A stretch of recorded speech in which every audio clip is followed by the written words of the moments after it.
So, is Sony dropping a more powerful PlayStation 5 Pro model alongside a base model on release day? Well, according to the Japanese journalist Senjei Nishiwaka, Sony is launching two different PlayStation 5 models next year, a base and a Pro model. According to the journalist, Sony has acknowledged the interest in a high-end model and wants to give players what they want right from the beginning of the generation. Obviously, it is important to mention this is rumors and it hasn't been confirmed by Sony, but this is important. Mr. Nishiwaka is known for being very trustworthy. He was one of the first ever revealing that Nintendo was working on the Switch Lite before Nintendo had spoken out about it. So while there is no guarantee that this potential leak is true, there is a high possibility that it is in fact real, and this is what Sony is planning on doing. So my first question is obviously, do you think that Sony will have two PlayStation 5 models ready on launch?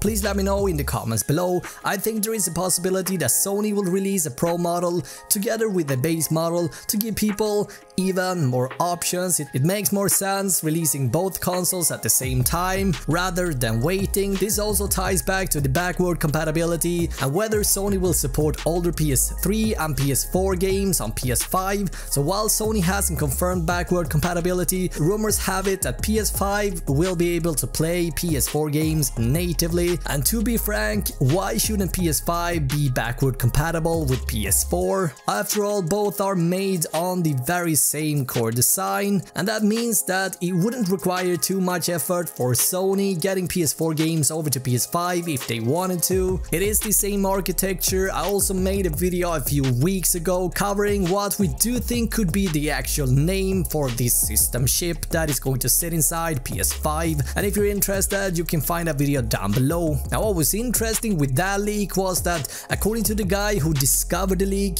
he believed that if everything turns out to be accurate, PlayStation 5 would be backward compatible with at least PlayStation 4. Now, a lot of speculations right now, but think about it guys, there is a reason why we haven't seen that many games getting ported from PlayStation 3 to PlayStation 4, and this is because the games that were made on PS3 was developed on a whole different architecture. PlayStation 4 as well as Xbox One now shares the same architecture with PC and Windows, and this opens up for a lot more possibilities. When we look at PS3 and PS4 for example, we're looking at two separate architectures or languages, making porting of games a lot more complicated. PS4 and PS5 are going to share the same platform or design, making porting of games a lot easier. So it shouldn't be that hard to bring God of War for example to PlayStation 5 and any other PS4 game over to next gen. I believe that PS4 might even coexist alongside PlayStation 5, and all accessories made for PS4 should then be compatible with PS5 as well. This is my 2 cents and I would love to hear yours as well. Now, in case you're out of the loop a bit and you haven't been following the news lately, to give you guys a bit more context, I actually made a longer video explaining a bit of the PlayStation 5's history and why Navi exists and what you can expect from PS5 in terms of performance.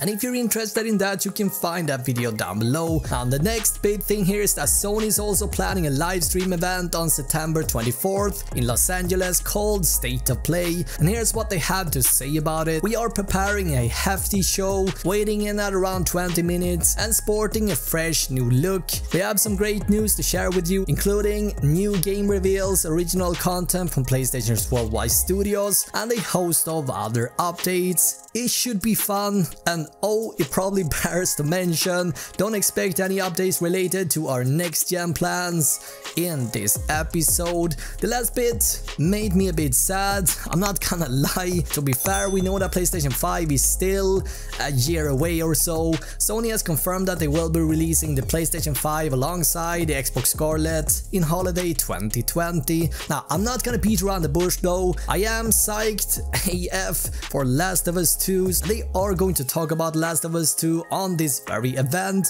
Let me know guys if you are also excited for this game. game. Now we don't know exactly what they're going to talk about, but they will be showing off a trailer, that's for sure, with possible gameplay elements, which is of course very exciting. Now in terms of release window for this particular game, May 2020 seems to be the date according to many rumors, but more information will be revealed on September 24th, that's for sure. As always guys, I'm very excited to hear your thoughts here, but please leave any spoilers out. Obviously I'm going to keep you guys covered regarding next gen consoles, so you don't have to worry about that. In the meantime though, watch any of these two videos for more awesome content. Thank you so much for watching this video, and until next time, you have an awesome day, right? Bye.